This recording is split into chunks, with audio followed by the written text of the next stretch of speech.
ya entonces, ¿ya lo he hecho en vivo? Ya, échalo. Pero ya les preguntaste. Que no se diga que no somos puntuales. Sí, no tiene problema que grabemos y que No, terminemos en vivo. Voy en vivo entonces. Al departamento de comunicación. Te digo a Paola. Estamos en vivo. Uno para avisarle. Sí, sí, sí, adelante. De hecho, llegó Paola con los compañeros de los libros. Ah, sí. Ella los trajo hasta acá.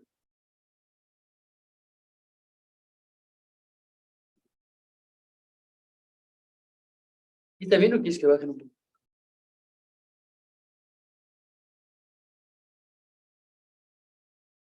¿Y también no quieres que bajen? No, está perfecto. Se ve bien todo. Se ve el. Y ahora debe estar la pantallita.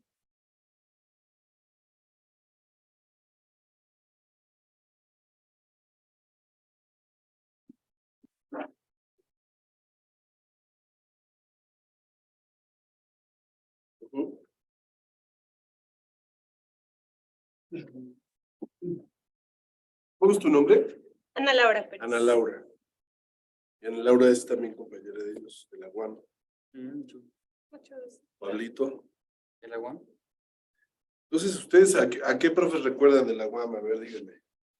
Mari Carmen de Lara, que es Ah, ya, cineasta, sigue siendo gran amiga. Raimundo Mier. Raimundo bien, mira, sí, ya es de los grandes, él. ¿Y usted ¿Tú es también eres del agua? No, pero conozco muchos colegas porque estamos en una organización de escuelas Ah, cierto. y los veo todo el tiempo. Fernando Lozano, también del Departamento de Comunicación de los talleres. ¿Quién más era bueno? Ay, Verónica Langer nos dio clase de guión. Buenísima. Entonces, ¿cómo le llaman al área de especialidad ahí, verdad? Área de concentración. Área de... Sí, tiene nombre extraño. ¿Por qué se metieron a medios? Cine y literatura. Ah, Sí. ya. Yo estoy haciendo, ¿No está Lizarazo estoy ahí? haciendo la maestría en la UAM de Coajimalpa, pero ¿En serio? ahorita con el pago. Está fresísima su campus. Sí, la verdad es Fresísima. que está bastante fuerte. Es que nos contaron que para que la gente de Santa Fe dejara poner una UAM en Coajimalpa, digo, sí, solo sí, Está la bonito. UAM tiene una arquitectura que tenga que ver con la zona. Pues. Ah, ¿les dijeron eso? Sí, o sea, ¿quieres poner una UAM aquí? Preciosa. Tienes que poner una arquitectura que... ¿Eh? ¿Lo has ido? Como No, tipo pero conozco edificio. fotos porque conocía al Santa rector. Fe, ¿para qué? Era Eduardo Peñalosa. Tu hijo es amigo mío. Bueno, conocido. Y es que sí, Pero- yo creo que lo dejo abierto. Pero sí me Hazlo, enseñaron, hazlo. cuando iban a abrirlo, me enseñaron fotos y todo y se veía impresionante.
oficiales, podemos invitar a los compañeros a que diga, el libro cuesta tanto, Claro. vamos a dejar 20 ejemplares aquí en el librero, yo doy mis datos, Hacia el final, vale, me ubica, con Ana. Don Adolfo, alias Fito, ¿nos estás escuchando? Sí, sí, los escucho. Muy bien, ¿Cómo vamos a buenas escuchar a pruebas. los que están? Desde el Estado de México para el mundo. Así Te es. presento aquí ya, ahorita que tenemos chance, pásale, Ana, a Alonso y a Mauricio, que son los coordinadores del libro. Sam, una pregunta. ¿Qué tal, Adolfo? Sam, Fito es egresado de la carrera y Una es pregunta. filósofo también. estoy grabando, o sea, lo que ahorita está transmitiendo en vivo y grabando es esta toma. Sí, sí. Cuando abren los que están a distancia, me voy a galería, voy a cada uno. Como veas tú ahí, Ana de producción. Voy a poner vista hablante para que... Sí. Pase usted, señorita. ¿Cómo estás? Ven tú, ¿También? bienvenida. Gracias. Pásate, por ¿Vas favor, ahí en pásale medio, al sí, tú? centro. Creo que ahí estoy directo a la... Mauricio, ¿no? Y en medio. Ah, no, eso, como dice papá. El tío. El tío. Estoy perdida. Pero para allá nada. Buenas tardes. Y su tío también estudió comunicación en la Ibero. Ay, ¿Hay algo? ¿Tenemos algo? no por eso, sabía, ya? sí. No sabía eso. Hay una historia ahí Así es. cruzada. Sí, ¿no conocí este lugar? Samuel. No, en serio, ¿Muchas horas? esta aula es ideal. A mí me gusta porque para cuestiones de transmisión Está todo mal. está Sí, todo dado, porque para este- grupos así pequeñitos. Ya. Sí, y el sonido también se resguarda bien. Le platicaba yo ahorita a Mauricio y Alonso que se animen y cada semestre nos traigan una presentación. Claro, sí. Publican bastante. Sí, No sé, sí. unos que 10, 20. Hola, hola, hola. Sí, por lo Y menos. tienen clásicos. Bueno, y tienen de todo, ¿no? Ujú. Gente conocida, gente menos Desconocida, conocida, pero claro. bien, o sea, tienen literatura, Sí, periodismo, sí, historia, sí. ensayo político. Pues sí, Por ejemplo, los de Woldenberg, Ajá, eso se puede mover. ahorita que vienen las elecciones, esos son, hay Aquí como una, llenos. no sé, él tiene como 5 o 6, ¿no? Sí, Más. por lo menos. Y como le gusta el fútbol, también le ponemos por ahí ¿Woldenberg también le gusta? le va al Necaxa. ¿A poco? Necaxista. Su hija estudió con nosotros acá. Ah, Y no Laura, me ¿no? digas. También la hija de, bueno, de Aguilar Mastreta y ¿A poco? Catalina. ¿Comunicación también? Sí. el cineasta, exacto. Yo no he visto su película. Al City la Regia. Bueno, creo que sí he visto pedacitos. No me he atrevido a terminar. Está chida. Pero es que es... es Y película. Cindy la Regia, sabes que creo que la actriz esta, la esposa de Videgaray, ¿no, Soto? No se parece. No, es Sofía ¿no Torres. es? Es otra actriz. La voy a buscar. ¿Estará libre? No sé si en Netflix. Está en Prime. ¿Sí? La actriz Sí, se la llama, Regia se llama. es Cassandra Sánchez Navarro. Ok, no, entonces no. Se aparece, pero no. Ya son 2:30. ¿No? Sí. ¿Vas a esperar a que se conecten todos o vas a...? No, 2, 3 minutos más y arrancamos y que se vayan conectando. Y yo les dije a la Biblia ya, ahorita que iba saliendo, conéctense ya. No, querían un enlace. ¿Hay enlace directo? No. Sí, bueno, está transmitiendo en vivo en el Face. Facebook del Departamento de Comunicación. Pero A te ver, podemos deja. dar el Zoom. Sí, dámelo para mandárselos.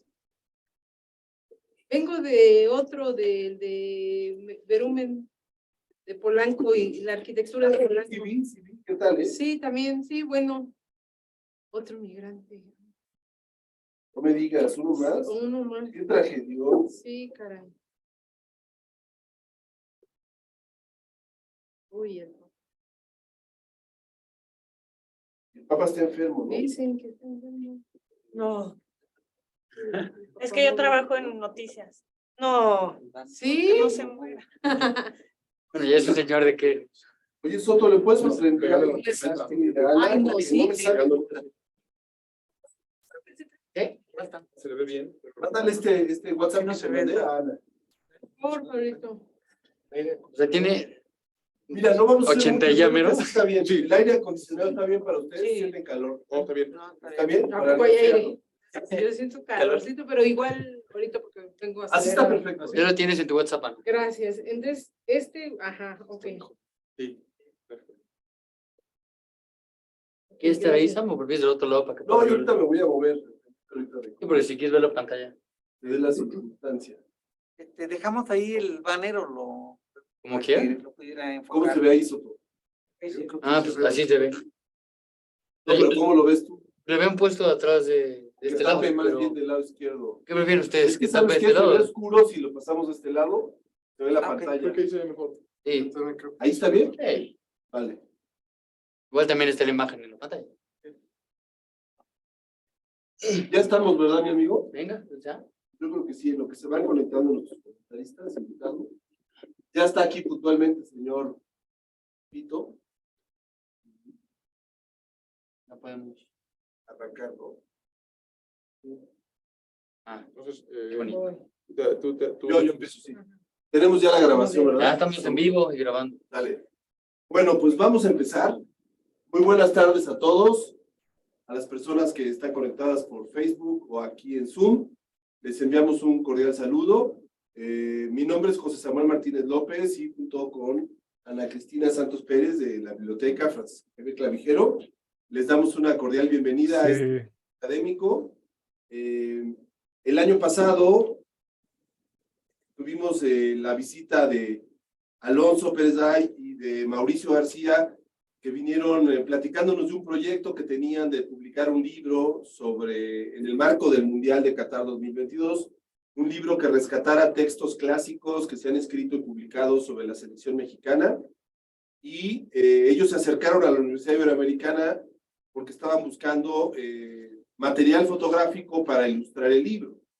En aquel tiempo, hace más de un año, pues eso era un proyecto en ciernes y bueno, los tuvimos aquí haciendo investigación durante varias semanas, en un trabajo arduo de recopilar las fotografías, justamente gracias al apoyo de la biblioteca y de Ana Cristina, y después de haber seleccionado las fotografías del archivo fotográfico del Heraldo de México, Mauricio y Alonso fueron buscando los textos, los fueron seleccionando, solicitando los permisos, los derechos de autor. Y para fortuna de todos, justo antes de que empezara el Mundial, salió a la luz este libro publicado por Cali Arena en el año 2022.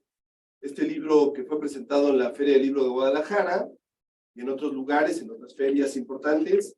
Y es quizá uno de los libros de fútbol más bonitos que se han publicado en nuestro país, no solamente por el diseño, el arte, el contenido, porque es prácticamente una antología de autores que han trabajado el tema de la selección mexicana de fútbol en el marco de los mundiales, sino porque además pues está en un papel muy bonito, el tamaño de la letra es bastante amable con los lectores, las fotografías son grandes, es un libro objeto, ¿no?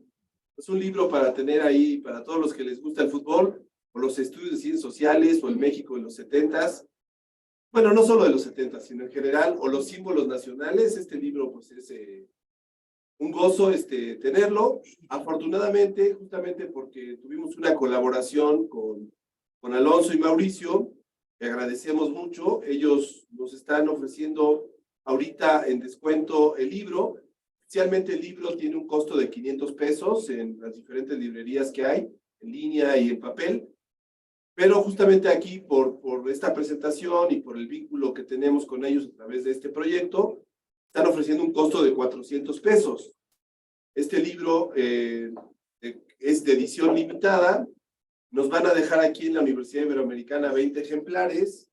Así que a través de Ana Cristina Santos Pérez o a través de Samuel Martínez, podrán las personas interesadas acceder a cualquiera de estos 20 ejemplares con un costo de 400 pesos. De aquí al 15 de abril los vamos a tener aquí en custodia. Y pues por eso nos da mucho gusto darle la bienvenida a Mauricio y a Alonso. Ellos ahorita nos platicarán su trayectoria, pero bueno, ellos son egresados de la carrera de comunicación de la UAM Xochimilco. La UAM Xochimilco es una institución con la que tenemos mucha simpatía aquí en la Ibero Ciudad de México. Hemos colaborado mucho con colegas de la UAM Xochimilco durante mucho tiempo. Y bueno, además de que tenemos afecto, respetamos mucho sus proyectos académicos y a sus egresados los valoramos mucho, así que nos da gusto saber que son de la UAM Xochimilco.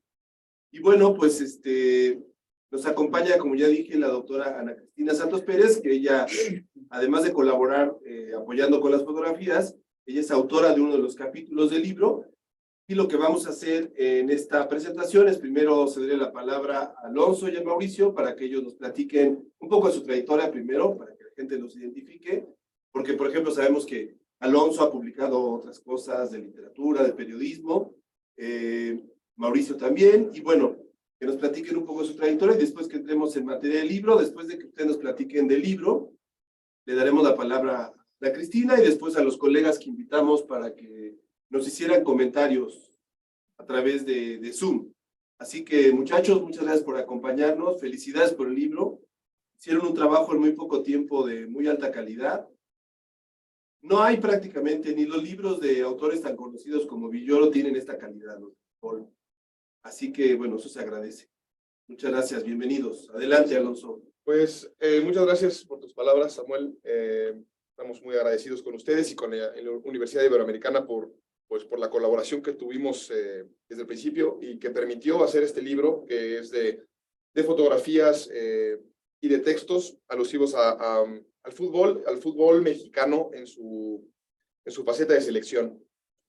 Yo, para empezar, me gustaría como dejar claro como un mapa de libro que está dividido en dos partes, que es México en los mundiales y los mundiales en México. El capítulo de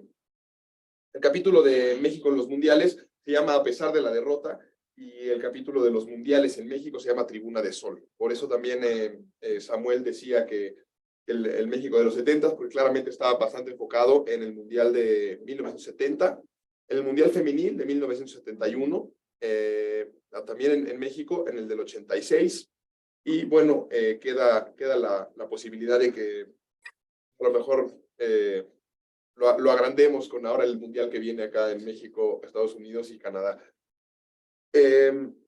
Por otro lado, tiene este libro, como decía Samuel, la recuperación de varios textos, por ejemplo, de Seide, que es un cronista, uno de los grandes cronistas deportivos, que se extrañan mucho, la verdad, porque la crónica y el periodismo deportivo ha pasado más bien se ha posicionado en el aspecto de la farándula y de la polémica todo el tiempo en la televisión. Siempre se trata de numeralia, se trata de si es mejor o no, si se tenía que abuchar o no, digamos, cosas que son no solo extrafutbolísticas, sino bastante más ligadas al espectáculo, que un trabajo periodístico de crónicas como el que hace Seide en su libro, que nos sirvió mucho de referente, que se llama La fiesta del alarido, que es un libro realmente clásico y realmente muy, muy bueno para acercarse a lo que es el periodismo deportivo. Yo creo que este libro es un poco, para los amantes del fútbol va a ser un poco, que no lo conozcan, es un poco agridulce, porque Dan es un poco nostálgico y melancólico al de recordar las cosas que más nos gustan del fútbol, y también ver cómo la gran afición mexicana no se corresponde con el nivel del fútbol mexicano. Realmente ese es uno de los, yo creo que uno de los argumentos principales del libro, si juntamos todos los textos que extrañamente nosotros no los pedimos así, los textos inéditos que estamos publicando aquí, nunca pedimos que fueran así, pero así resultaron ser, porque un poco así es la historia y la realidad de la selección mexicana, que compite desde el primero de los mundiales, incluso desde las Olimpiadas de Ámsterdam 29. Hace casi 100 años se está jugando fútbol a nivel selecciones, y seguimos al nivel de selecciones, deja tus selecciones, países. Por ejemplo, Croacia, que es un país muy, muy, muy nuevo, ha llegado a tres veces al tercer lugar, o dos, tiene una final, un tercer lugar, digamos, es un país, bueno, venía de la vieja Yugoslavia y siempre fue una tradición, pero lo que aquí llama la atención es la disparidad que hay entre afición y selección, cuando también es uno de los negocios más rentables en el mundo. Por ahí está la estadística de que es una de las más rentables, por arriba de varias europeas, como la francesa incluso, en cuanto a qué tan redituable es, y eso pues no tiene nada que ver no tiene nada que ver con el nivel de fútbol. A mí me gustaría, como comentario inicial, dejar eso antes de dejarle la palabra. De tu trayectoria, Alonso, ¿qué eh. nos podías platicar para que la gente te ubique? Porque a lo mejor puede buscar otras cosas. Hecho. Bueno, yo soy coordinador editorial en Ediciones Cali Arena. Estudié, como tú bien dijiste, la carrera de comunicación social en la UAM Xochimilco. He trabajado en televisión, en el canal ADN 40, antes Canal 40, Proyecto 40 se llamaba. Estuve también en el canal 22, en un proyecto con Jacaranda Correa, se llamaba Lab 22. He hecho también un poco de periodismo digital, estuve en Político MX varios años, y ahora estoy de fijo ahí en Cali Arena, y como escritor he colaborado en algunas antologías de Cali Arena. He colaborado en la revista de la UAM. Hicimos apenas un libro que se llama Lo que el 20 se llevó, alusivo a la pandemia, y ahí ese lo coordiné yo junto con Carlos Velázquez, y es todo de momento. Muy bien, pues bienvenido. Gracias. Gracias, Alonso. Estimado Mauricio, te escuchamos. Gracias. Bueno, primero igual, Alonso, mencionar el agradecimiento a la Universidad Iberoamericana por la colaboración para lograr este libro. Sin las fotografías, todo lo que elogiaba Samuel del libro no sería posible. Igual agradecer a Ana Cristina Santos, que está aquí junto a mí. Bueno, ya fue quien nos llevó por el archivo y nos orientó para encontrar estas fotografías. Estaban aquí en el archivo Gutiérrez Vivó, me parece que es del periodista Gutiérrez Vivó, que se donó a la universidad. Bueno, como mencionaba Samuel, un poco, digamos, hablando de nuestras trayectorias, Alonso y yo, que somos egresados de la carrera de Comunicación Social, una de las cosas que pensábamos cuando empezamos a hacer este libro es también esto que comentaba ya Alonso, a grandes rasgos, que es ¿qué pasa con la crónica deportiva mexicana? ¿Qué pasa con el periodismo mexicano en términos de deporte? Siento que las escuelas de comunicación, un poco, al menos en los años que nosotros estudiamos, no había como un interés particular por formar cronistas deportivos. Sé que hay escuelas aquí en la ciudad y que hay en la República escuelas que se dedican específicamente a la crónica deportiva y que se esfuerzan por eso. Pero siento, al menos desde mi experiencia en la carrera de comunicación, que hay todavía un poco un desdén de la escritura a la literatura sobre deportes, sobre fútbol, o béisbol, otro tipo de disciplinas. Y un poco lo veíamos Alonso y yo cuando estuvimos en esta recuperación de textos. Es verdad, o sea que sí hay un deterioro particular de la prosa en los periódicos deportivos. Cuando encontramos a Manuel Seide, que nosotros recién lo conocimos para hacer este libro, recién conocimos los textos de Seide, pues nos dábamos cuenta de eso, de la calidad de prosa de un escritor de serie. Oye, ¿a qué atribuyen a que haya bajado la calidad de la prosa en relación al deporte? Pues yo no sé, yo ¿Cuál sería creería... su hipótesis? Y ¿La culpa de las escuelas de comunicación, la culpa es del fútbol, de López Obrador? ¿De quién es la culpa? Creo principalmente, a final de cuentas, el mundo editorial le cuesta trabajo un poco salir adelante. Vender un libro es complicado. Nosotros estamos con esta dificultad de vender este libro, que digamos, un trabajo gráfico, atractivo, visual que tiene. La mayoría de los fanáticos del fútbol, tristemente, no son muy lectores. Entonces, los periodistas deportivos aquí en México intentan llegar a la televisión. Yo siento que es su principal objetivo, trabajar en televisión o trabajar en los medios. Es donde ganan más. Es donde ganan más. Entonces, pues como que no hay un interés en formar... O sea, la escritura se la dejan. Ajá, la escritura se la dejan. De los que trabajan en televisión escriben, pero no tienen, digamos, un estilo. Son gente Sí, que... si tú escuchas o lees a todas las figuras mediáticas, no les ves la diferencia. Exactamente. Sí, ¿no? Tú ves incluso a José Ramón Fernández, que es la leyenda del periodismo deportivo, como escritor no tiene valor. Tiene sello. No tiene un sello. No sé, Alonso. Y hay varias excepciones, solo excepciones, como por ejemplo Rafael Ocampo, que está con nosotros en esa antología, Claro. nos entregó un texto muy bueno, y hay algunos aún, bueno, él también tiene un cargo en Milenio Alto de un periodista realmente de oficio y de mucha tradición. Y yo creo que tiene que ver con el deterioro de la prensa en general en México, y el deterioro de la prensa por la cultura del espectáculo y de la televisión y del y del contenido. Oye, también de que los estudiantes de las carreras de comunicación, y a mí me toca verlo cotidianamente, leen poca literatura. O sea, no tienen referentes literarios que, digo, pronto, vamos a suponer, alguien tan conocido como Villoro, tal vez lo haya leído por ahí, pero tú les preguntas por Monsiváis y no han leído a Monsiváis. O sea, dices, bueno, ¿cómo es que no conoces a Carlos Monsiváis? Es que no tiene TikTok todavía, Monsiváis. Exactamente. Entonces, O sea, dice, ¿cómo alguien que estudia comunicación no ha leído la obra de Monsiváis completa? Es un pecado. y pues también tiene que ver con la debacle educativa en el país, la falta del fomento a la lectura, pues tiene que ver con muchas cosas, y luego pues sí se mezcla con una cosa muy popular como el fútbol, donde no hace falta leer para que te encante el fútbol y para ver fútbol. Si no hace falta leer, ¿por qué voy a leerlo? ¿Y por qué voy a leer a los que escriben de fútbol o a los que escriben de lo que sea? Yo lo que me gusta es ver fútbol y ver la tele, lo cual está bien, pero por eso nosotros quisimos hacer un acercamiento de mucha gente que sí escribe y que sí ve fútbol, ¿no? Bueno, permítame decir ahí un par de cosas.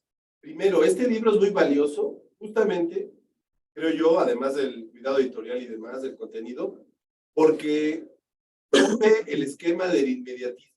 Regularmente nos hemos acostumbrado desde que esto se puso de moda, fútbol y literatura, desde mediados de los 90, especialmente desde el Mundial de Francia, que cada vez que viene un Mundial, vienen libros de fútbol escritos por un periodista, un escritor, o cronistas, o comentaristas. Y nos hemos acostumbrado en la lengua de habla hispana, esto se publica en Argentina, en España, en todos lados, oleadas de publicaciones de libros de fútbol por motivo del Mundial, porque sabemos que es un buen gancho, es un buen momento para vender. Y regularmente la mayor parte de esos libros son de caducidad rápida, porque muchos no resisten la coyuntura después del Mundial. Se acaba el Mundial, se mueve un poco de interés. Yo creo que un valor del libro muy importante es que por la cantidad de los textos y el contenido, la calidad de los libros, rebasa en la coyuntura del Mundial de Qatar. Esto podrá ser vigente en 4 años. Sí, perfectamente. Y también, o sea, hasta, digamos, los temas. Otra vez hablando de Manuel Seide, el texto que seleccionamos de él, que se llama Apóstoles Inútiles, él lo escribe en 1968 más o menos, y dice, fracasamos en el anterior mundial, ¿qué va a pasar ahora? Van a llegar todos los digamos, como toda la prensa a decir, gran fracaso, un escándalo, hay que reformarlo todo, hay que cambiarlo todo, ¿qué acaba de pasar? Estamos viviendo esa situación ahorita, digamos, en los cambios que está Desde hace 50 años, ya lo decía Seide. Desde hace 50 años pasa lo mismo, entonces justo como son textos que tienen que ver con la memoria, que tienen que ver con situaciones personales, que tienen que ver con cómo un aficionado se conecta al fútbol en la infancia, que digamos es la época principal en la que nace una afición. Son textos, como dices, que no tienen traducida, que no son textos para comentar solamente la actualidad deportiva, ¿no? La actualidad del nivel de competencia. Son textos para recordar por qué somos fanáticos a un deporte y por qué nos enamoramos de un fenómeno como el fútbol. Así es. ¿Con qué otros textos en el mercado editorial del año pasado del Mundial creen que pudo competir o pudo haber, aunque sean de contenidos distintos, obviamente? Parece que sacó un libro Francisco Javier González. Sí, sobre Francisco Javier González sobre el Mundial del 86. Luego hubo otro de Monti, de caricaturista argentino Monti, que hizo una historia de los mundiales. Bueno, también Trino saca su Tira cómica de los mundiales, ¿no? Sí, y también estuvo la segunda parte de la correspondencia entre Caparrós y Villoro, Es cierto. el 6 Barral, que mantienen una correspondencia de fútbol, y esa creo que se publica después del Mundial, porque la mantienen durante el Mundial, y algún otro, y el Mundial, y el álbum Panini, pero ese le fue mejor. Y ese es mundial, ese es un bestseller mundial.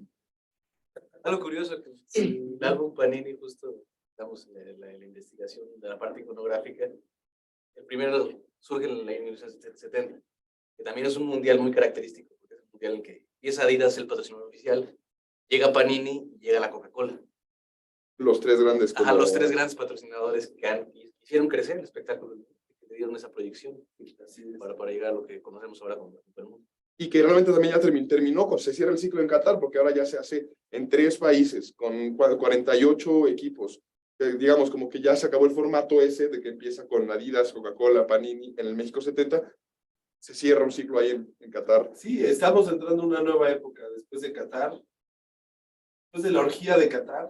Qatar costó $200 mil millones, es algo impensable, a $200 mil millones.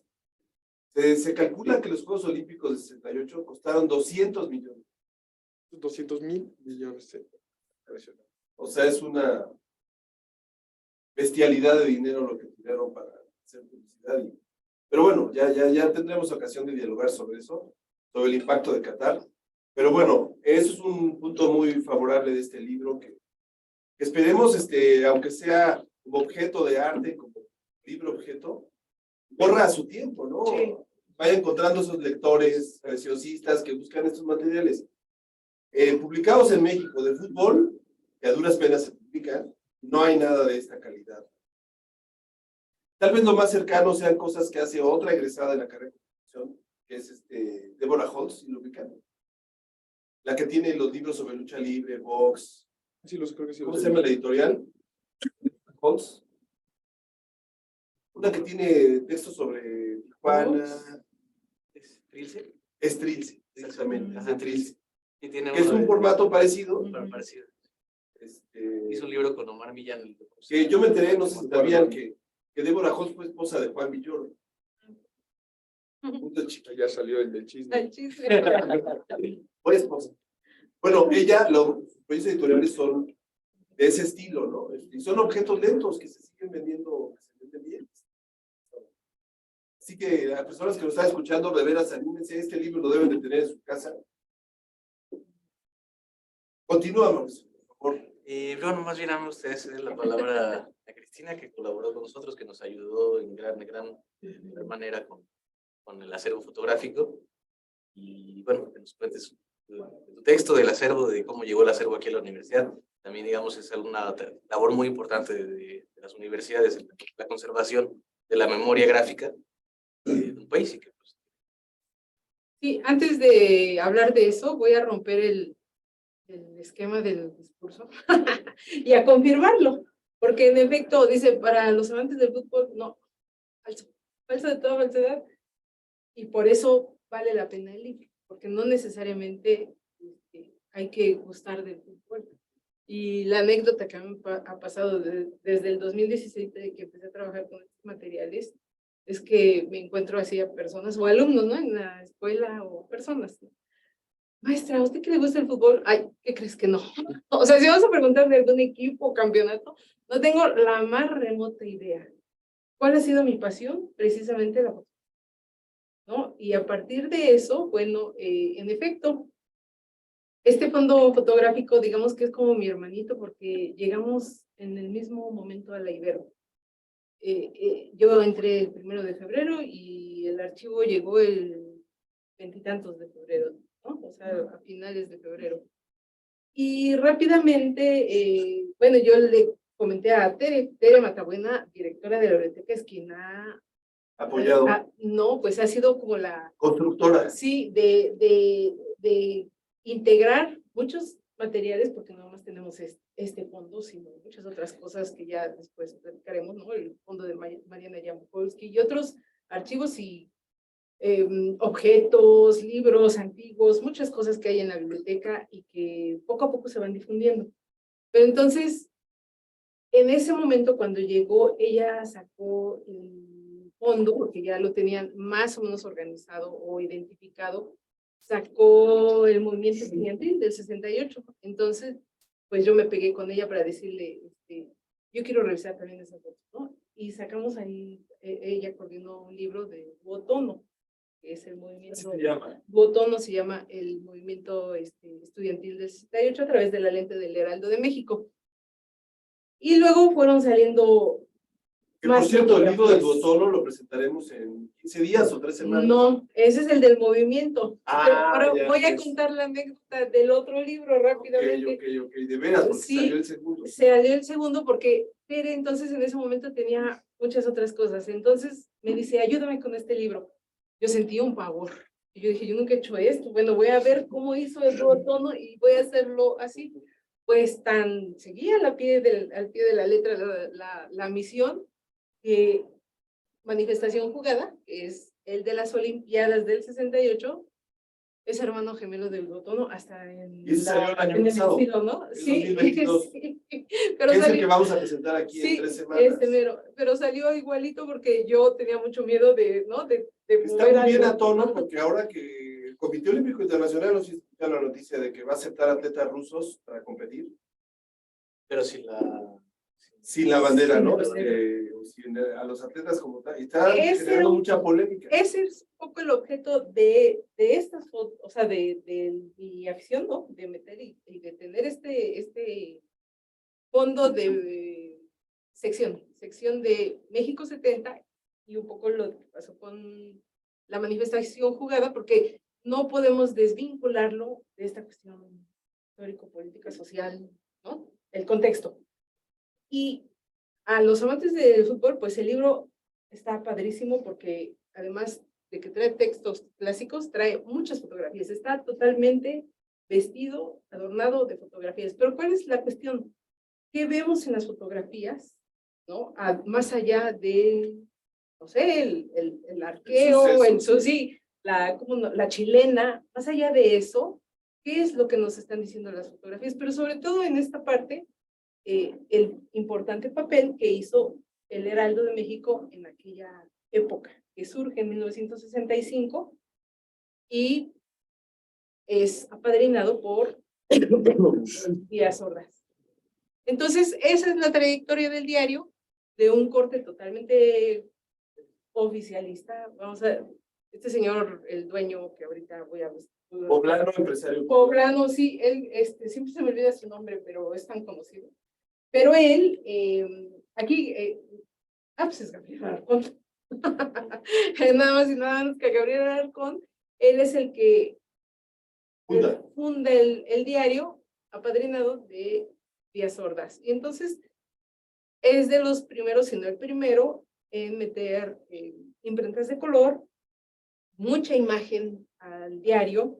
Estas fotografías que están aquí, la mayoría, porque otras entiendo que las tomaron de otros. Sí, ¿no? hay Pero, del archivo de la afición ajá, y otras que están, digamos, en archivos libres de derechos. ajá, entonces, pero hay una buena parte del fondo del Heraldo. Todas las Sí, fotos son a blanco y negro, ¿no? Todas es una son- buena decisión. Sí, Sí, todas a mí son me pareció bueno. a blanco y negro, pero ellos también, porque lo que tenemos aquí, bueno, no es, pero lo que hay en la universidad es el objeto original, porque después se publicaban también a color en el mismo diario, pero eran como, digamos, diferentes manifestaciones de un mismo objeto, pero el objeto lo tenemos aquí. Y es muy, creo que uno de los, del valor de estas fotografías, además de que, por ejemplo, México 70 no es la clásica foto de Pelé Ajá. en hombros cargando la copa o tal, sino que hay mucha variedad porque son fotos que solo, o sea, son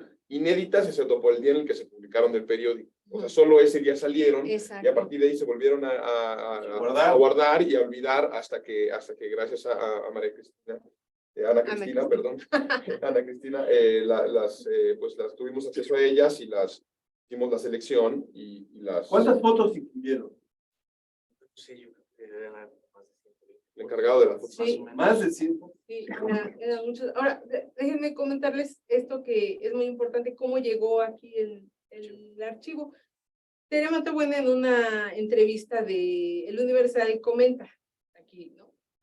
Por eso digo que sí deben de tener el libro. Aquí hay varias cuestiones interesantes. Gutiérrez Vivó dejó de pagar la renta. Bueno, en el 2003 Gutiérrez Vivó compra el Heraldo a otra familia, ya no era de Alarcón, a otra familia, creo que era uno de estos que les gusta el arte, ¿no? Bueno, creo que a él le compra en el 2003 el diario y luego lo tiene Gutiérrez Vivo para convertirlo en un monitor. Pero recuerden que Gutiérrez Vivo se enfada con Fox, ¿no? Sale de auxilio. Gutiérrez Vivo, entonces deja de pagar la renta y de la bodega de las bodegas de la familia Valderas, donde estaban las fotos. Entonces, Valderas dice, le quiere devolver lo que había resguardado, pero el periodista no lo aceptó, así que buscaron donar todo lo que tenían. Había un gran listado de cosas, las rotativas, archivos de periódico, así como ropas y piano. Lo que nos interesó, dice Tere, fueron las fotografías. También queríamos la colección completa del periódico, pero no la tenían. Y también querían los cartones de los caricaturistas, tampoco había. Entonces, este archivo es ofrecido de la familia Valderas, era egresada una chica de aquí, y entonces ella lo ofrece, y pues Tere mueve cielo y tierra, porque no es fácil tener 750 cajas de fotografías.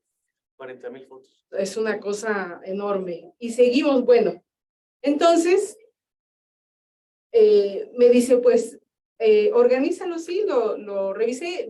La mayor parte de las fotografías identificadas tienen atrás el pie con el que salieron publicadas. Se los pegaron con Durex, ¿no? Algo aberrante, porque entonces ese Durex empieza a maltratar la fotografía.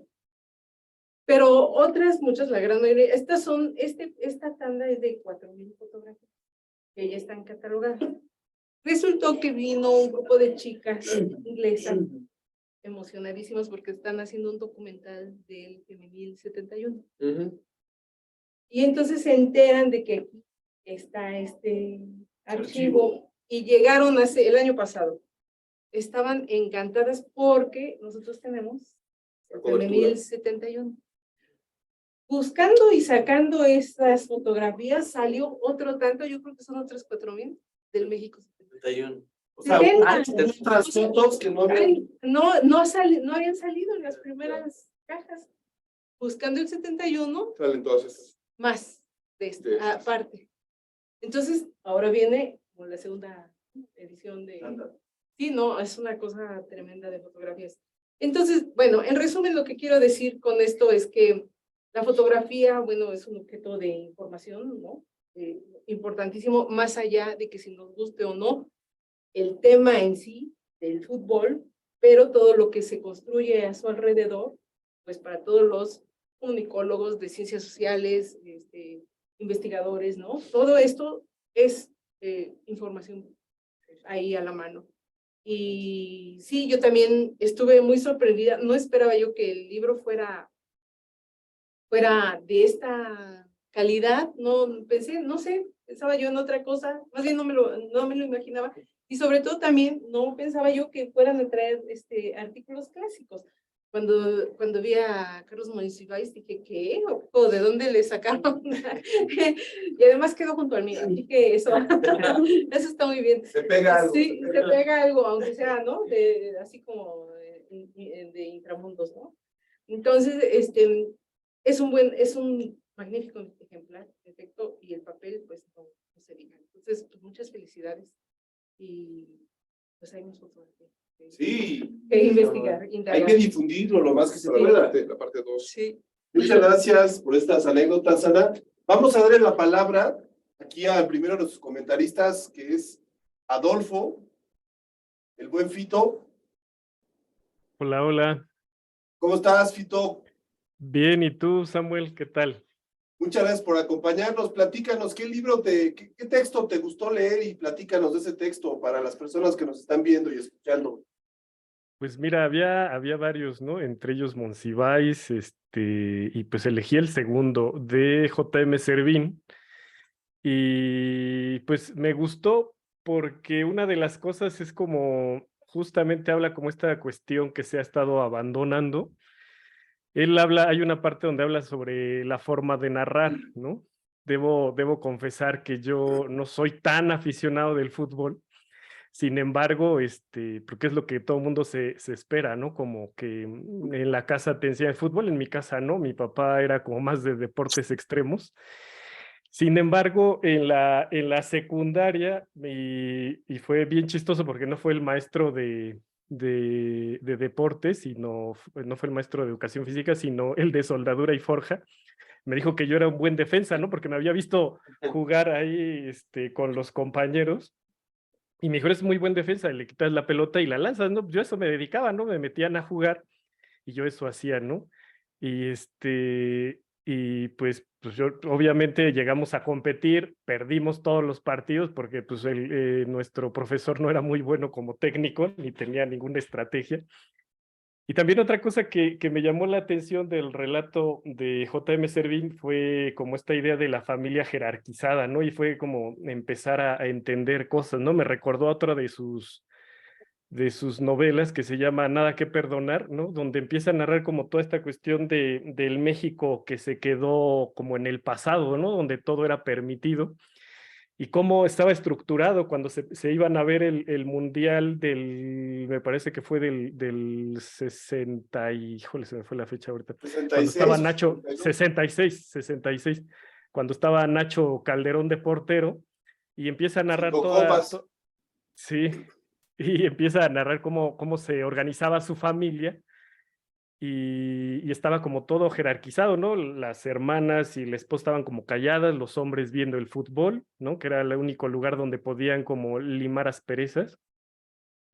Pero, y saqué una cita, ¿no? Donde dice J.M. Servín sobre los narradores, escribí algo, se los voy a empezar a leer. Dice, aún, al igual que J.M. Servín, me tocó vivir la familia jerarquizada, como bien narra en el primer tiempo de su capítulo Nacho Calderón, donde las condiciones políticas nunca han cambiado. Es algo que no es de extrañar, pero que deja una curiosidad cuando habla de los narradores, que de acuerdo con él, lograban llevar un juego al paroxismo, por muy aburrido que estuviera, eran épicos y no como esa bola de tecnócratas de la pasión futbolera, que hoy en día llenan al aficionado de estadísticas, análisis, de estrategias y terminajos para renombrar las posiciones en el campo de juego. Eran académicos de la ciencia de la derrota futbolera y en cada partido daban cátedra de nuestra fe en lo imposible, ¿no? Estos y otros párrafos van dando cuenta de la transfiguración de lo que fue perdiendo, de lo que fue perdiendo la pasión por el fútbol al mismo tiempo que la vida de sus espectadores y protagonistas se ha ido un poco a poco convirtiendo en un mero acto de rendir, de eficacia. Y es que uno de los pocos rituales que aún quedan pueden ser las copas mundiales, pero que se han visto palidecer por la industria. La industria olvida que el origen de la cultura es la fiesta, o más bien han transformado lo festivo en consumo, en industria. La industria de lo festivo es el origen de la cultura, bueno, el origen de la cultura no es la guerra ni el arma, es el adorno, la elegancia y el lujo. La elegancia de un jugador, como lo pudo ser Maradona y Pelé, por decir alguno de los pocos que conozco, y no de la eficiencia de Messi, por ejemplo. La elegancia quiere decir saber elegir, saber jugar en equipo, no un equipo eficaz que se olvida del juego por el mero espectáculo, por la industria y el consumo. La cultura no se forma con caminos directos a la meta, como el juego de fútbol no debería ser solo anotar goles o pura estrategia, sino la elegancia de cada incursión a la portería del equipo contrario. La industria transforma hasta lo religioso en un evento de consumo, ya no establece comunidad. Ver ahora el fútbol es una mera aglomeración de individuos, ya no de masa, porque ya no es un tiempo de fiesta y donde no hay fiesta no hay comunidad. Lo festivo ha sido desplazado por la eficacia. Los mismos narradores, como bien apunta J.M. Servín, son unos tecnócratas y los aficionados meros consumidores. Otro rasgo de la fiesta es el lujo. Es un desviarse de la vida. El lujo es un desviarse de la vida, pero la industria convierte al lujo en una mercancía. La mercancía está lejos de la elegancia del ser lujo. La verdadera felicidad surge de lo vano, de lo inútil. La festividad de los mundiales se ve opacada por la corrupción que hay detrás. Como mero ejemplo fue el Mundial de Qatar. Lo importante era la industria, lo importante en este caso fue la industria del entretenimiento, no tanto el fútbol. ¿Por qué? Porque el deporte también es un lujo, ¿no? Y la escritura es un lujo, como este libro. La escritura es consecuencia de la elegancia, al igual que esos jugadores que sabían deleitar a sus aficionados, al igual que los narradores, lejos de la eficacia, ¿no? De ser un buen narrador, un buen jugador, un buen escritor, ¿no? Que nada más pueden ser eficaces como estos textos que surgen en coyunturas y mueren, ¿no? Saber elegir las palabras, saber narrar, no se trata de informar o vender algún dato, algún texto, sino del gozo. El lujo se goza, al igual que este libro, ¿no? Se trata de gozarlo fotográficamente y en sus narraciones. Muy bien, estimado Fito, muchas gracias por tus comentarios. Qué bueno Un que escogiste placer. este texto de Servín. Servín tiene varios textos publicados en Cali Arena, si no me equivoco. Sí, Sí, tiene sí. Vivir, Beber y el duro oficio de vivir, beber y no me acuerdo qué desde la... Se pueden buscar sus textos. Muy bien, qué bueno que escogiste eso. Muchas gracias. Ahora desde Puebla, Un placer. pasamos del Estado de México a Puebla, la Ibero Puebla. Hugo León, ¿cómo estás? Buenas tardes.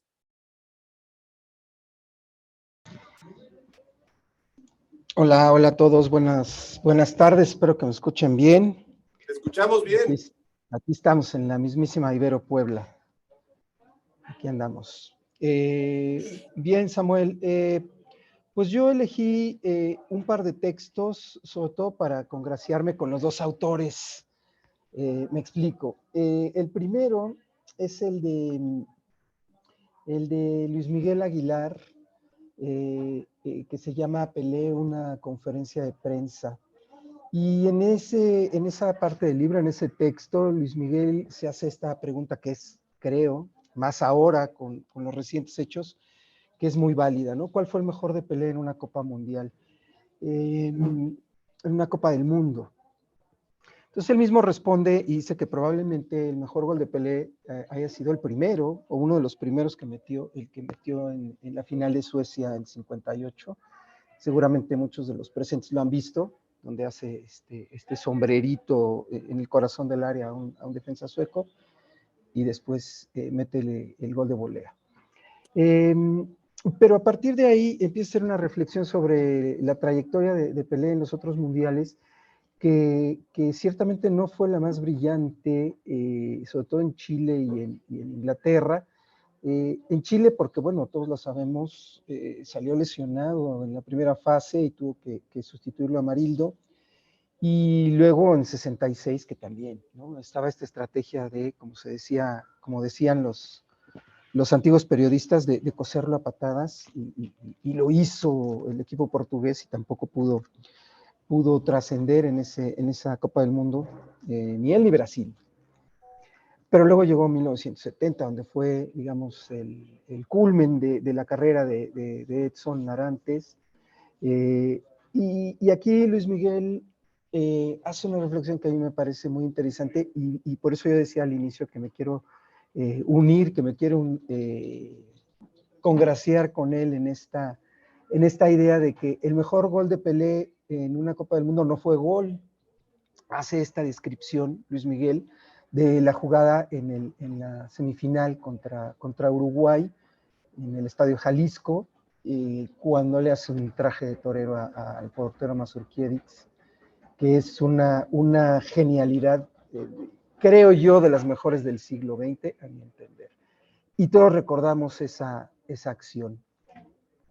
La describe con lujo de detalle y de verdad se nos pone la piel chinita acordarnos cómo ese momento de brillantez de Pelé, bueno, salió, como dice Luis Miguel, a 3 centímetros del poste. Yo quería añadir, y también por eso elegí el texto, que siendo yo muy niño, coleccionaba, cuando antes se hacía, por fascículos, una enciclopedia mundial del fútbol, y ahí iba yo religiosamente cada lunes al puesto de periódicos, que era una edición entre argentinos y chilenos de la historia del fútbol. Y me acuerdo muchísimo cuando se referían justo a las jugadas más brillantes del Mundial de México 70, y decían que las 3 jugadas más brillantes de Pelé no habían sido gol. Por supuesto, una fue esa, la que ahorita referimos, contra Uruguay, pero ahí añadían, y yo hago esta postilla al texto de Luis Miguel, agregaban 2. Una contra Checoslovaquia, que Pelé venía conduciendo en la media luna, bueno, en el círculo central, y con toda la naturalidad del mundo, alza la vista, ve al portero checoslovaco, llamado Víctor, y desde 1 metro atrás de la media cancha le tira. Y la pelota igual pasó a 3 centímetros del poste. Y el alarido fue enorme, ¿no? En esa primera ronda que Brasil barrió todos sus juegos en el Jalisco en la primera ronda, y que después tuvo un encuentro durísimo en cuartos de final con Inglaterra. Y eso me da pie a la tercera jugada, ¿no? Tenemos ya la de Uruguay, tenemos la de Checoslovaquia, y la tercera jugada que es, yo primero la leí y después la vi, es decir, la leí en esa enciclopedia en fascículos, y después tuve acceso al video, porque yo era muy niño cuando el Mundial de 70, aunque sí fue un partido, he de decir, fui al México-El Salvador, mi papá nos llevó. Y esa tercera jugada es también de antología, y tampoco fue gol, ¿no? Es este centro que le hizo Rivelino, este centro muy globado, y el brinco que pega Pelé en el corazón del área para cabecear, quizá no sea el término correcto, diríamos martillar, porque hace toda esta técnica perfecta que él tenía para el cabeceo, que después lo repitió en la final, ¿no? El gol que metió en la final, la martilló y Alberto si no la alcanzó. Pero en el juego contra Inglaterra, en cuartos, Gordon Banks hizo una de las salvadas más históricas, que también está considerada por muchos como la mejor atajada en la historia de los mundiales, ¿no? Porque el balón iba prácticamente a ras de piso y Gordon Banks se estiró y la sacó incluso por arriba del travesaño, ¿no?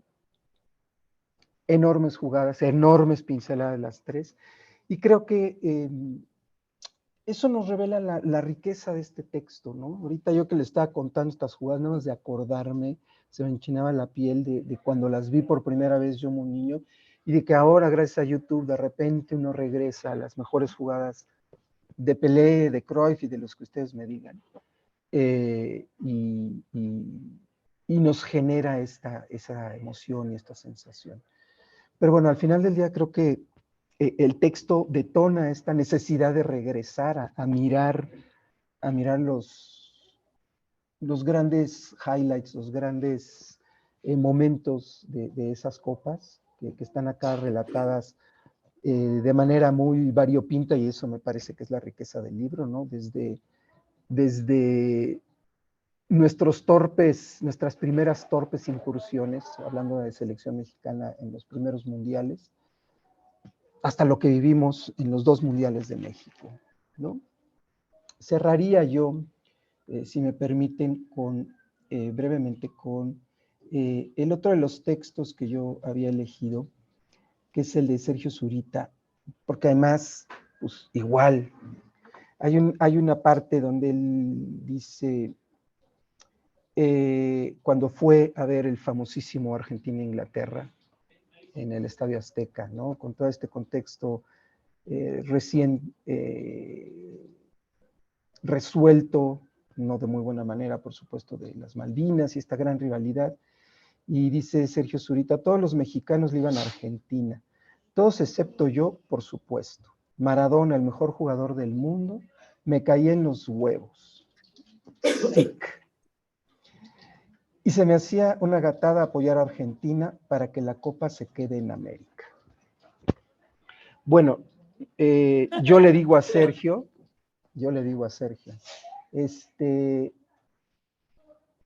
no nada más eras tú, también era yo. Yo estaba en ese estadio, también me cae en los huevos Maradona. Y me parece que en efecto fue del infierno al cielo en ese partido. Pero bueno, quienes estábamos ahí, yo estaba en la última parte del Estadio Azteca, en la parte más alta, y desde donde yo estaba, porque además yo tenía una serie que era en la platea alta, pero ese día había ido mi padre y unos amigos a ver el partido, entonces me fui a donde estaban ellos sentados, estaba, ¿qué será? 4 o 5 filas antes de la última fila del Estadio Azteca, y quienes han estado en el Azteca saben qué tan alto está eso. Bueno, desde ahí se vio clarito que Maradona metió la mano. Que el árbitro tunecino no lo haya querido ver es otro asunto, y que Peter Shilton no lo haya querido perdonar a la fecha, como menciona por ahí también Sergio en su texto, pues bueno, es definitivamente evidente, porque pues es la trampa más grande en la historia de los mundiales, ¿no? para una gran mayoría de la gente, la redención vino en el mismo partido con ese gol que metió, el segundo que metió Maradona.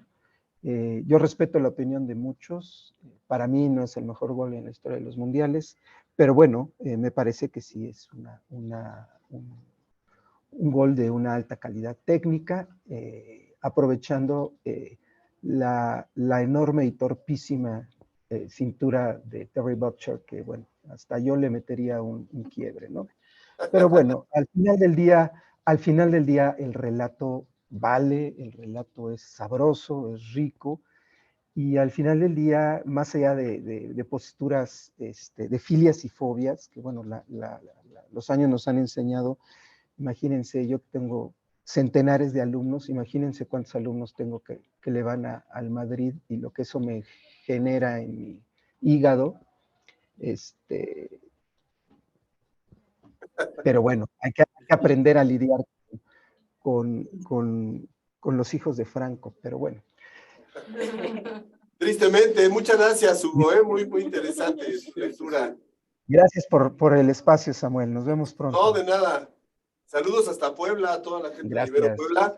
Ahora vamos a escuchar al arquitecto Alain Prieto, que es un especialista en el Mundial de México 70. Él como arquitecto sabe mucho de ese periodo. Alain, buenas tardes, ¿cómo estás? Ahí se apagó tu micrófono. Ahí está. Hola, hola, ¿cómo están? Muy buenas tardes. Buenas ¿Me tardes. escuchan? Claro que sí, gracias, adelante. Hola, ¿qué dicen? Oye, pues aquí totalmente inmerso en lo que están diciendo, hipnotizado. Al fin y al cabo es fútbol y nos encanta. Y pues muchas gracias de nuevo, Samuel, por la invitación. Estamos acá muy gustosos, pues como te digo, aprendiendo mucho y deleitándonos con las narrativas.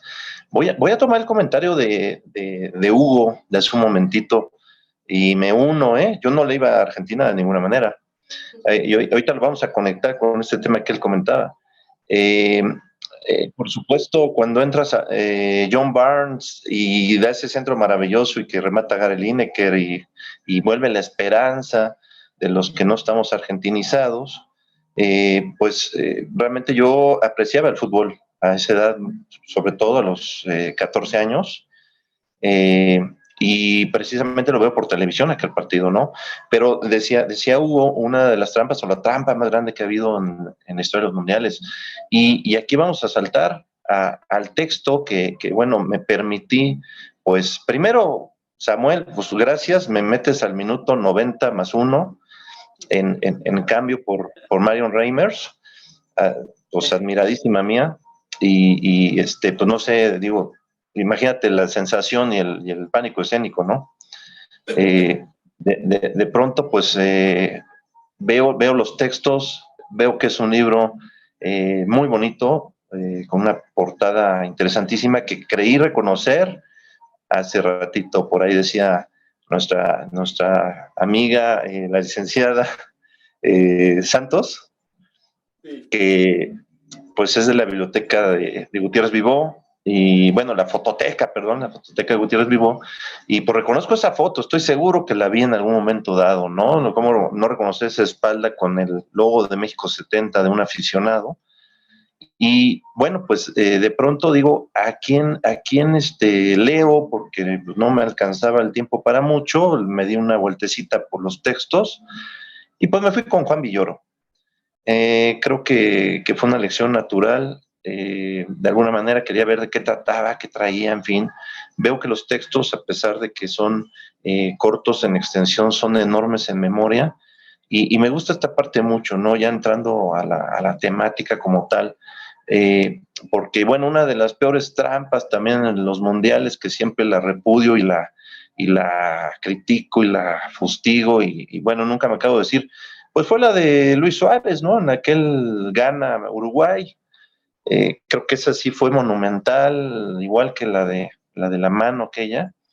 Terrible, y es otra mano del área de Ghana, los que se acuerdan de aquel partido terrible en Sudáfrica 2010.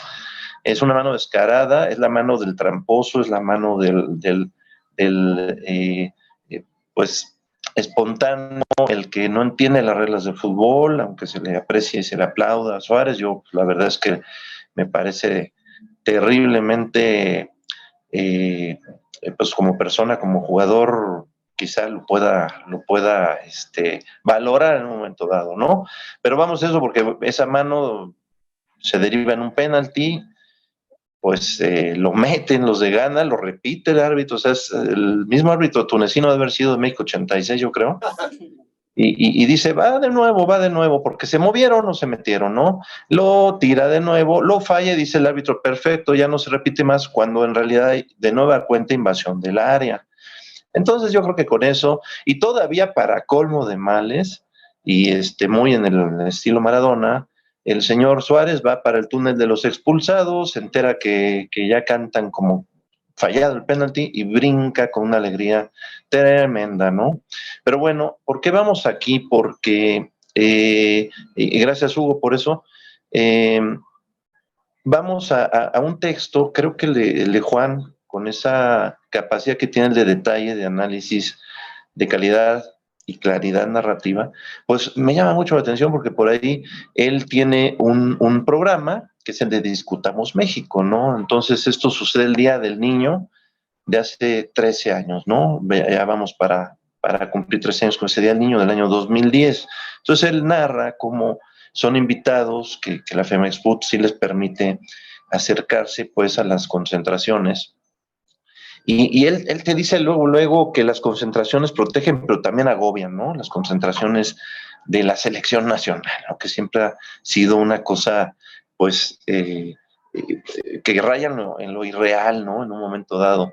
Y nos habla de muchas cosas que creo que hay que tomar en cuenta. Primero, pues que sí se les concede esto casi en tiempo de veda, ¿no? Porque ya se están preparando para el tema del Mundial. Y aparece la enorme figura de Javier Aguirre, ¿no? Entonces, antes de que entre él en la materia y en recordar pues todas estas apreciaciones de Aguirre que son fenomenales, de pronto él observa en esta trayectoria a Cuernavaca, el centro de alto rendimiento, observa a un perro callejero con la cola erizada.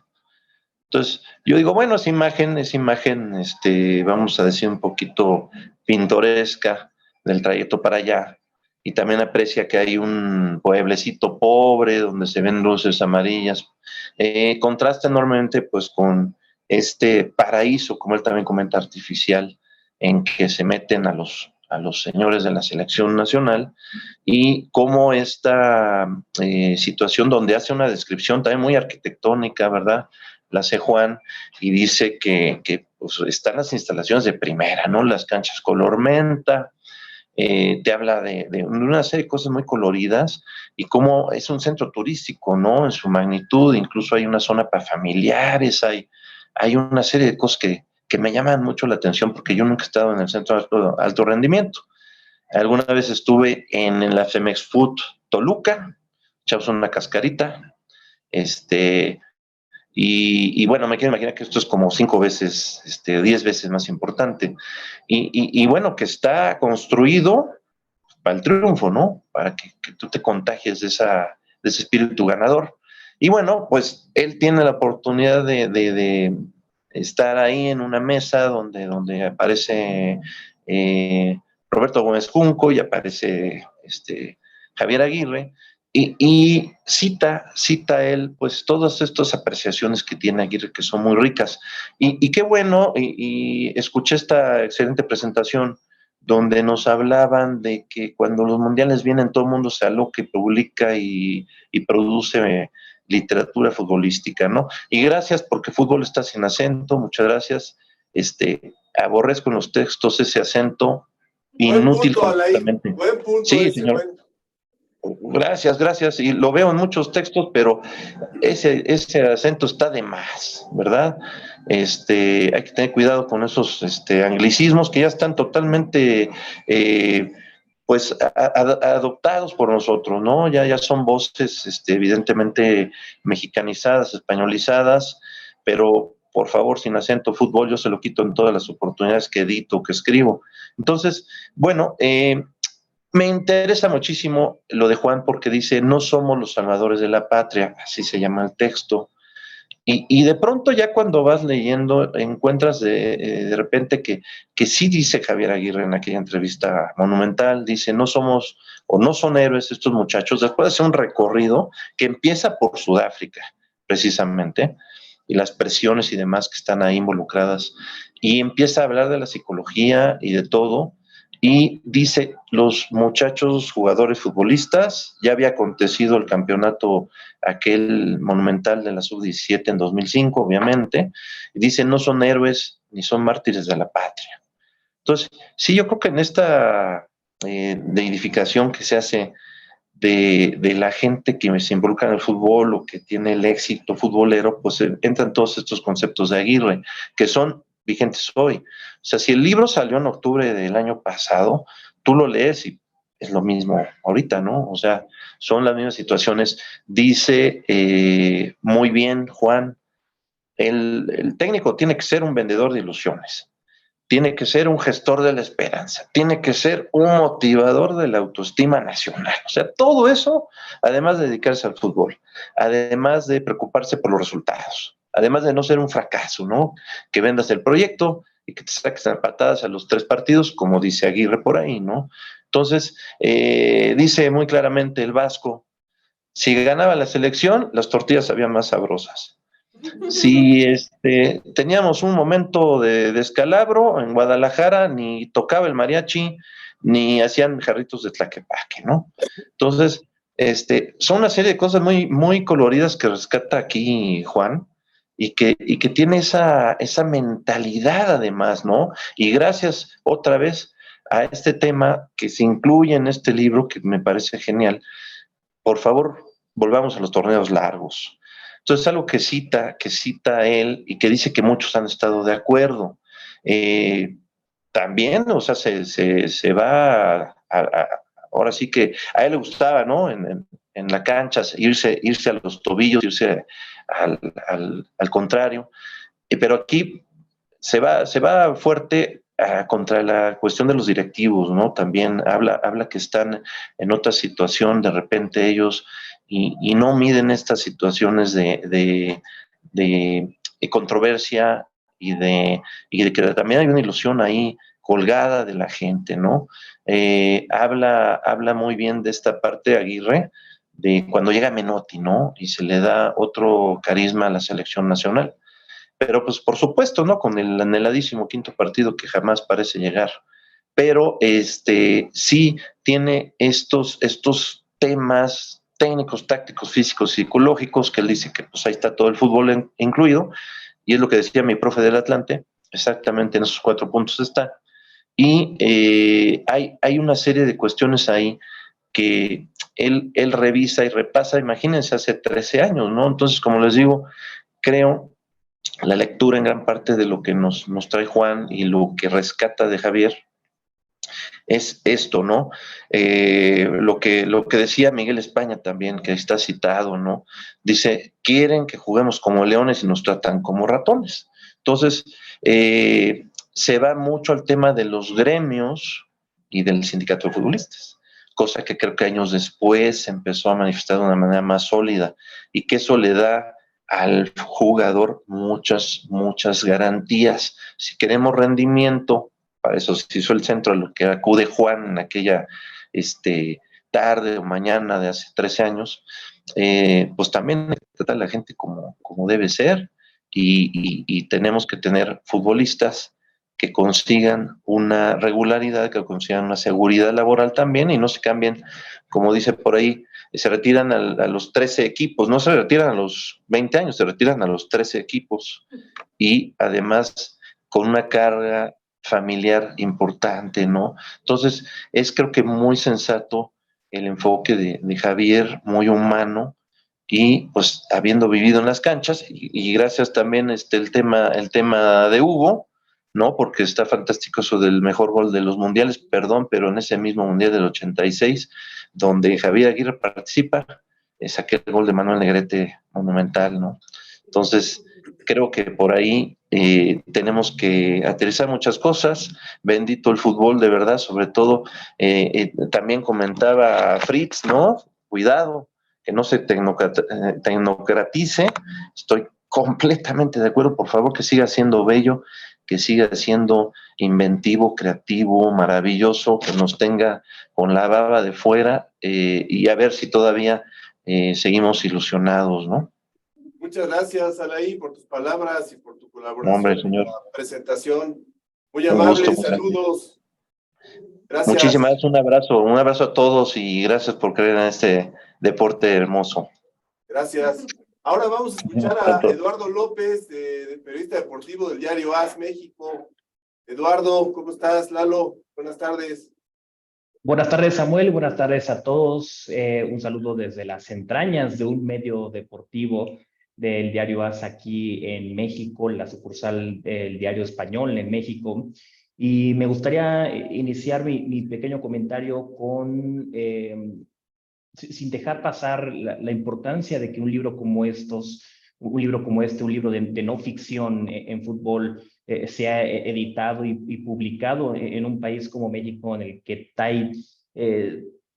que esto está todavía tan corto, tan pequeño, en el que no se acostumbra a la lectura, en el que no se fomenta la lectura y en el que esto va de la mano, por supuesto, con la ínfima calidad de la comunicación deportiva en este país. Es no solo un acto de valentía, sino también un acto revolucionario, ¿no? En un país en el que no, ese tipo de contenidos son casi como mal vistos, y esto lo aporto desde mi propia perspectiva como periodista deportivo y como cronista deportivo, en una batalla que yo mismo tengo que librar todos los días en mi quehacer periodístico. Es una batalla que a ratos luce perdida, pero que a ratos también tiene sus propios beneficios.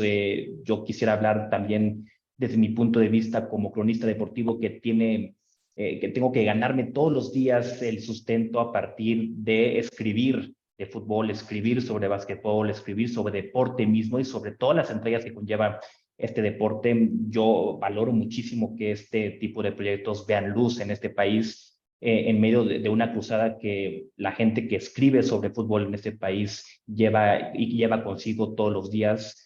Sin ir más lejos, yo en el medio en el que represento, el medio para el que trabajo, cada vez se desestiman más las crónicas, no solamente porque no son los productos más vistos ni más leídos por la gente, sino porque hay quizá otras prioridades que atender. Y estas prioridades tienen que ver precisamente con la construcción de usuarios únicos, de cifras, de estadísticas que mantengan al medio de comunicación vigente, ¿no? Entonces, ese tipo de contenidos más literarios, más analíticos, que aborden el fútbol desde otro punto de vista mucho más integral que el meramente de entretenimiento, el meramente superficial, suelen ser relegados en virtud de otras dinámicas de los medios de comunicación, ¿no?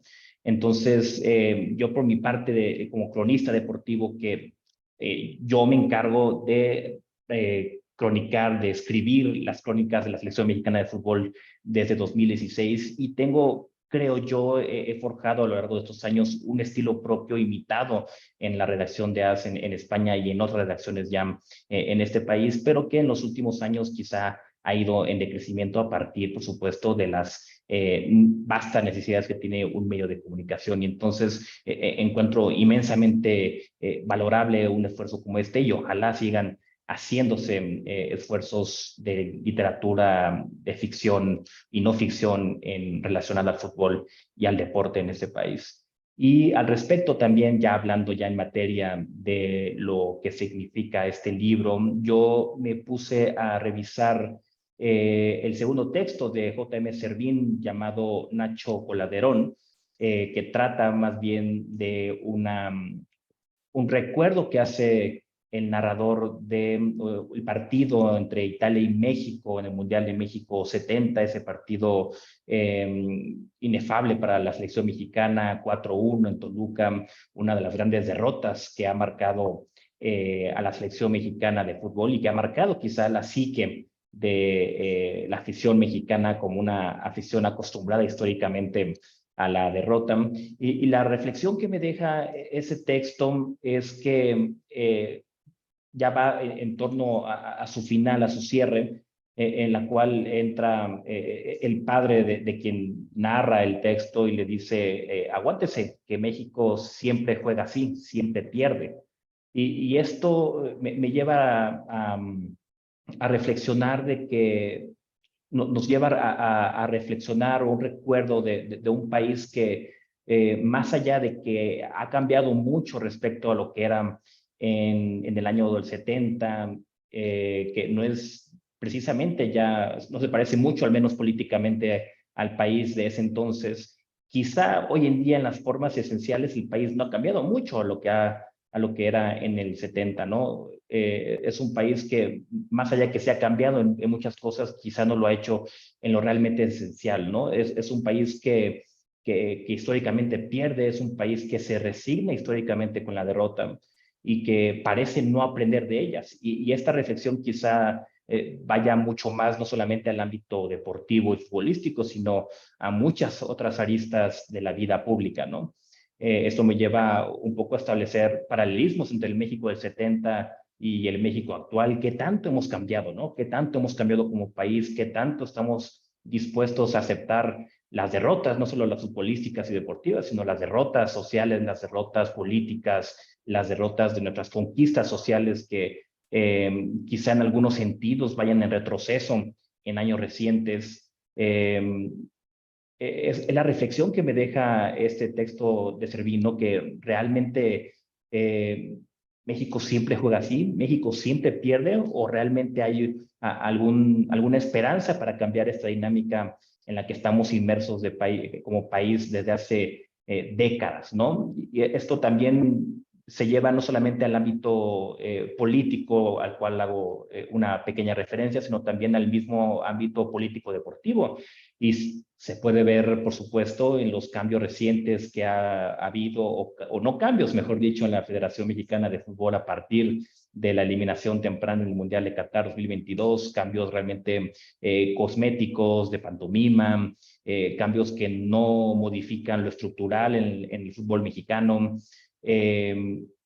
La reflexión que me quedaba después del texto es que el país quizá históricamente nunca vaya a aprender de sus derrotas y nos vayamos acostumbrando a convivir con ellas, y parece que en el seno de la Selección Mexicana de Fútbol y de la Federación Mexicana de Fútbol así ha sido, ¿no? Los cambios que se han hecho no han ido en función de mejorar realmente la estructura futbolística y de cambiar estructuralmente el cómo está construida la Federación Mexicana de Fútbol y el sistema del fútbol en el país, sino simplemente a mantener la estructura del negocio, a cambiar solamente nombres, pero no funciones. Si John de Luisa se queda como presidente o si se va, realmente no cambiará mucho. Se menciona que sustituirá a John de Luisa será una persona que ejercía el mismo cargo que tenía John de Luisa en Televisa, hacer principalmente lo mismo que hace John de Luisa en la Selección Mexicana de Fútbol y en la Federación, que es mantenerla en números negros.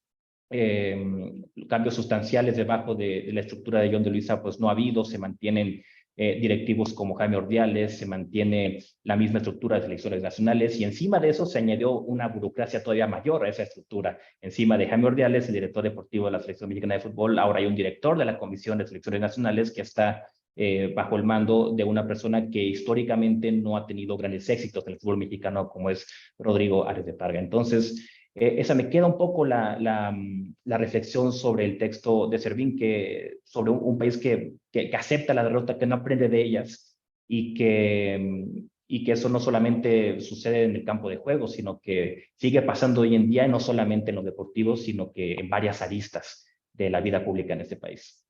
Muchas gracias, Eduardo. Sí, les recordamos a todos aquellos que quieran un ejemplar, que lo quieran tener en papel. Estamos en un costo especial aquí, gracias a nuestros amigos de Cali Arena, de 400 pesos. Lo vamos a tener aquí en la Ibero, por si alguien se anima, nos escribe. Con todo gusto le guardamos su ejemplar. Bueno, vamos. Muchas gracias, Eduardo. Saludos y suerte con las crónicas ahí que sigan surgiendo de tu pluma. Vamos a escuchar ya por último a Fernanda Aguilera. Ella revisó el texto de Marion Reimers, justamente que era la invitada que no nos pudo acompañar el día de hoy. Fernanda es estudiante de la maestría en comunicación de aquí de la Ibero. Ella es cronista también y conductora de deportes. Fernanda, te escuchamos, ¿nos escuchas? Sí, sí los escucho. No puedo prender mi cámara porque no funciona y me vuelvo verde, entonces si me escuchan bien, está perfecto. Perfecto, te escuchamos, adelante. Vale, pues primero muchas felicidades por el libro. La verdad a mí me gustó muchísimo desde el título, que es como tal cual compartir lo que es México en la historia de los mundiales, porque al final pues el fútbol es algo que marca muchísimo a los mexicanos, que marca bastante al país, aunque no somos potencia, pero es algo que sigue muchísimo la gente. Y justamente como mencionaba Samuel, yo revisé el texto de Marion Reimers, El grito silenciado, porque yo estoy trabajando acerca de ella en mi trabajo de tesis, entonces el texto que revisé fue el de ella, el del grito silenciado, y la forma en la que se va contando el texto, en la que se va contando la historia, me llama mucho la atención. Yo personalmente no sabía que en el 71 había existido un mundial en México, y menos que había sido en el Estadio Azteca. En mis clases de fútbol únicamente me metieron todo el fútbol varonil, entonces sí sabía lo del fútbol varonil, pero no la parte femenil. Entonces creo que es importante porque al final, como ella lo llama, está silenciado, o sea, mucha gente no conoce esta cuestión. De hecho, me di la tarea de preguntar aquí en el canal en donde trabajo a las personas que se dedican a esto de los deportes, y había unos que tampoco sabían que esto había sucedido. Entonces, me parece bueno que esto esté contado y que esté contado de esta forma, porque al final a Marion siempre la critica por esta cuestión de género, de cómo lo defiende, pero pues al final es un poco de igualdad, porque ella dice que en el Azteca pues está las historias y toda la crónica que se sabe sobre Maradona y sobre Pelé, sobre lo que ha albergado el Estadio Azteca, pero que también debe conocerse esa cuestión de las mujeres, de la final que existió en México, y pues cómo lo van narrando, que no únicamente es el Estadio Azteca, sino que ya sucedió en Wimbledon y que en otros estadios igual de bastante conocimiento ya se han llevado a cabo copas